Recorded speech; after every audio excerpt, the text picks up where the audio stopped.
Highland Park police take a man into custody over the July 4th parade shooting.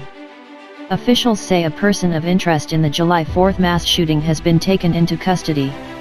Robert Crimo III was spotted driving a silver Honda Fit in North Chicago hours after the attack. When an officer tried to initiate a traffic stop, the 22-year-old attempted to flee, Highland Park Police Chief Lou Jogmen said in a briefing Monday evening.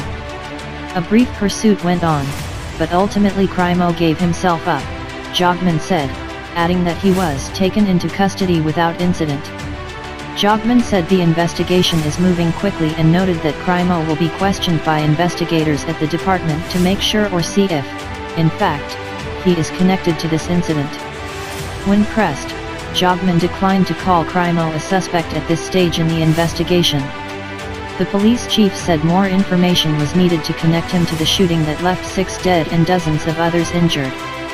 5 of the 6 victims in the attack were adults who died at the scene, Lake County Coroner Jennifer Bannock said at an earlier briefing.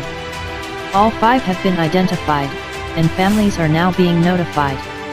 The 6th victim died at a local hospital. No additional information was provided.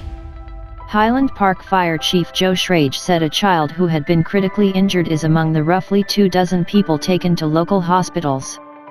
Some of the injuries include gunshot wounds to the abdomen and limbs. NPR member station WBEZ reported the vast majority of the wounded are being treated for gunshot wounds. Some also sustained injuries as a result of the ensuing chaos at the parade. Schrage said crews on scene responded quickly, as did witnesses who helped tie tourniquets. The shooter fired on the crowd from a rooftop. Authorities currently have no reason to believe there was more than one shooter, according to SGT. Christopher Cavelli of the Lake County Major Crime Task Force.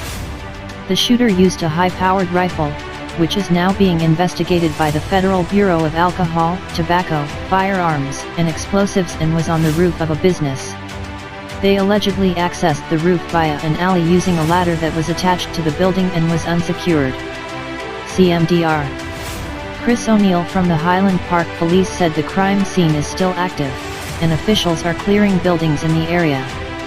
People who sheltered in place are being evacuated to safety. Witnesses describe chaos, panic, and disbelief. Miles Zareski told NPR that when he first heard the gunshots he mistook them for a car backfiring or fireworks. And then all of a sudden, the crowd started running in a stampede fashion, he said. And then I gingerly went a little bit forward, and all of a sudden I see blood on the cement. And I see individuals in pools of blood, and I knew there was a mass shooting.